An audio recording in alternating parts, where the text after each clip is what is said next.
Un gran mensaje, sin duda, estaréis de acuerdo. Vamos a escuchar hablar sobre Cajal y las enfermedades neurodegenerativas y cáncer.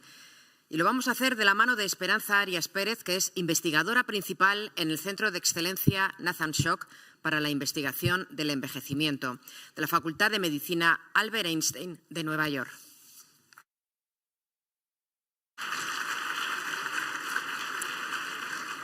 Muchas gracias a todos. Gracias, Elena, por la presentación y agradecer también a los organizadores por este magnífico homenaje a don Santiago Ramón y Cajal. Como bien ha dicho Elena, yo vengo del Albert Einstein College of Medicine en Nueva York, asociado a los hospitales Montefiore, y me gustaría empezar de alguna manera reconociendo la internacionalidad de don Santiago Ramón y Cajal.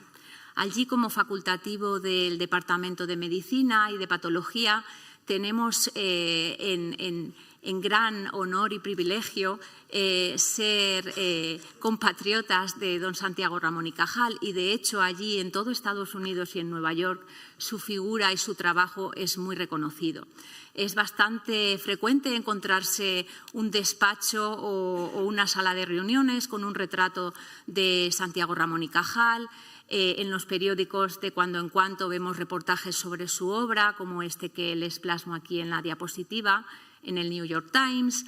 O, por ejemplo, afortunadamente tenemos el privilegio de tener exposiciones itinerantes con muestras de su legado. Y, de hecho, siempre son un éxito en Estados Unidos. Como facultativo en una institución biomédica, al igual que don Santiago Ramón y Cajal, lo que más nos preocupa es el estudio de la salud entendida como la ausencia de enfermedad. Y para eso, actualmente, afortunadamente, ya sabemos cuáles son los pilares fundamentales que hay que mantener para mantener ese equilibrio del que antes otro compañero ya había hablado. Nosotros, particularmente, en nuestro grupo, nos dedicamos a estudiar la limpieza y el reciclaje y cómo eso es importante para mantener nuestra salud. Ahora bien, si nos enfocamos no ya solo en el organismo completo, sino que miramos a través del microscopio, como le gustaba hacer a don Santiago, y nos fijamos en algo más interno, veremos, como representamos aquí, la unidad fundamental, que es la célula. En la célula podremos ver que existen también diferentes mecanismos para mantener la limpieza y el orden. Y en el fondo, la célula no es más que una comunidad, y en una comunidad, en un colegio, en un hospital, si no hay limpieza y no hay orden, no se puede funcionar bien. La célula tiene muchos y diferentes mecanismos que de esta manera ayudan a mantener la actividad regularmente. Y entre esos mecanismos están estas vesículas que represento aquí en naranja, que se llaman lisosomas, que son como contenedores de reciclaje donde llegan aquellos orgánulos, proteínas que no van a ser útiles ya para la célula o que no están en buenas condiciones y se van a degradar y reciclar.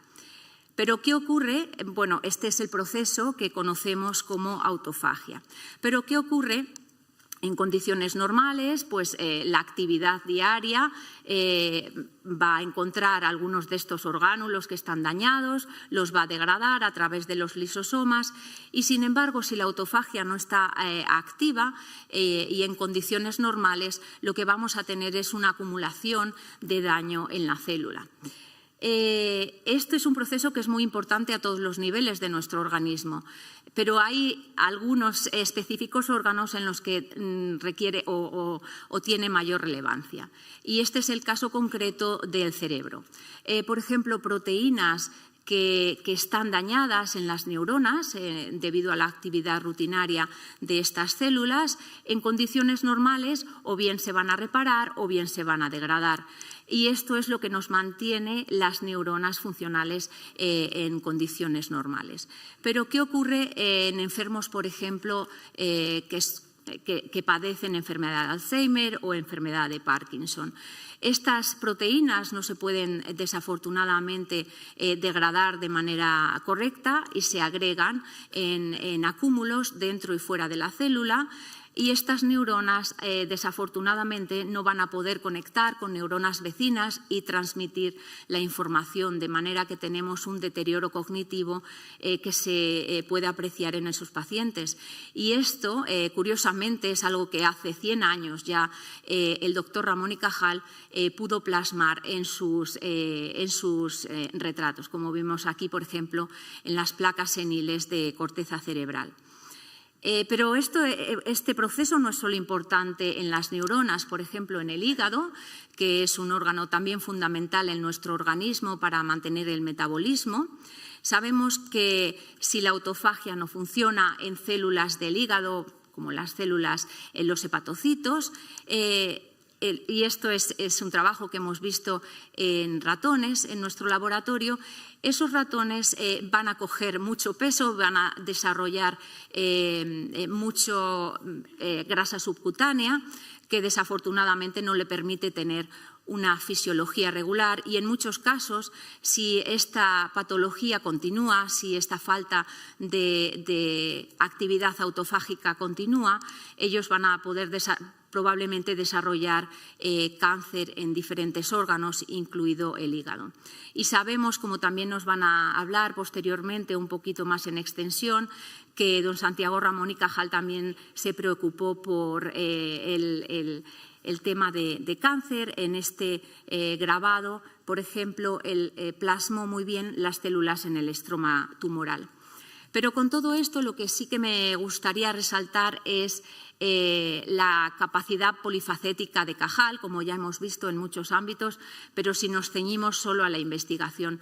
Él fue ya un adelantado gerontólogo para su época. De hecho, en aquella época todavía no se había descrito la gerontología como tal, que es la rama de la ciencia que estudia el envejecimiento y las enfermedades asociadas al envejecimiento. Pero él ya se preocupó de esto y, de hecho, en su estudio El mundo visto a los 80 años, también plasma entre sus líneas cómo su cuerpo se va adaptando al envejecimiento y cómo las cosas ya no son como eran cuando él tenía una edad más temprana.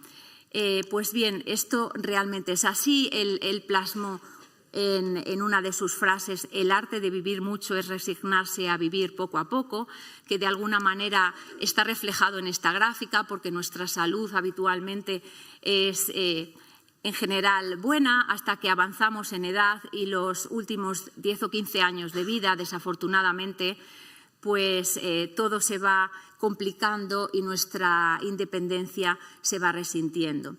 Pues lo que hacemos en gerontología, y entre ellos en nuestro instituto, en el Nasdaq Center en Nueva York, es intentar estudiar cómo podemos aumentar esos años de vida saludable. Es decir, no tanto que vivamos más, sino que vivamos más tiempo con buena salud y que esos achaques solo se acumulen en los últimos meses y, si pudiera ser días de vida, muchísimo mejor. Esto todo lo hacemos en grupo. La ciencia no es nunca más un evento aislado, lo tenemos que hacer en comunidad. Somos muchos trabajando para entender lo que ocurre en el envejecimiento fisiológicamente. Colaboramos con diferentes investigadores en nuestro área y también en España. Y, por supuesto, tenemos que agradecer a todas las ayudas, tanto públicas como privadas, que financian nuestra investigación. Y solamente para terminar, quería agradecer sobre todo a los más jóvenes y recordarles una reseña de Cajal, que decía que la casualidad no sonríe al que la desea, sino al que la merece. Así que las cosas hay que trabajarlas, no llegan solas. Pero también es importante recordar, como decía otro sabio casi a la altura de Cajal, que era Einstein, que no hace falta tener un talento especial, sino una curiosidad apasionada para conseguir lo que uno quiere. Así que mucho ánimo, y ojalá que esto sirva también para que vuestro espíritu científico florezca y de aquí salgan nuevos científicos. Muchas gracias.